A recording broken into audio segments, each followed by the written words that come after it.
পূর্ব অভিযোগের ভিত্তিতে পঞ্চগড় সদরের রসুনবাগের এই বাসায় আব্দুল সাত্তার নামে একজনকে পাওয়া যায়, যিনি অনলাইনে জুয়া এবং ক্যাসিনো গেমের সাথে জড়িত।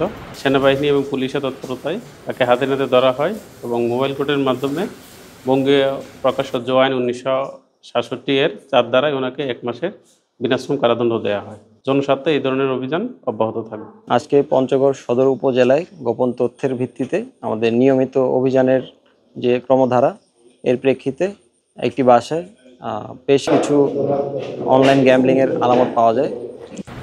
এই প্রেক্ষিতে আমরা একটি বাসায় তাৎক্ষণিকভাবে একটি অভিযান পরিচালনা করি এবং সেখান থেকে একজন ব্যক্তির অনলাইন গ্যাম্বলিংয়ের সাথে জড়িত হিসেবে তাকে শনাক্ত করা হয়। তার কাছ থেকে 14টি মোবাইল ফোন এবং একটি ল্যাপটপ জব্দ করা হয়।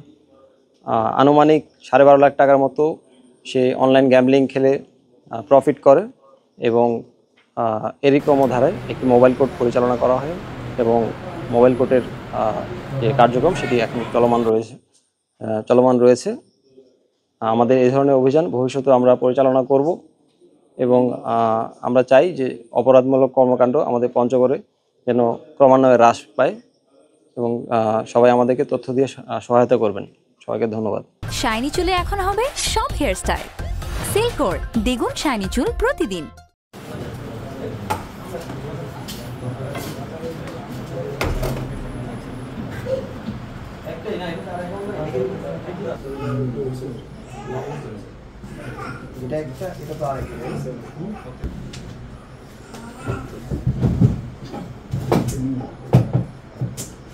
লিখছে কেউ?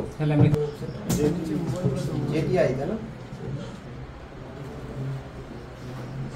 কত বলমুখ দিয়ে বলেন এমনটা বলেন 1,20,000 দাদা আগে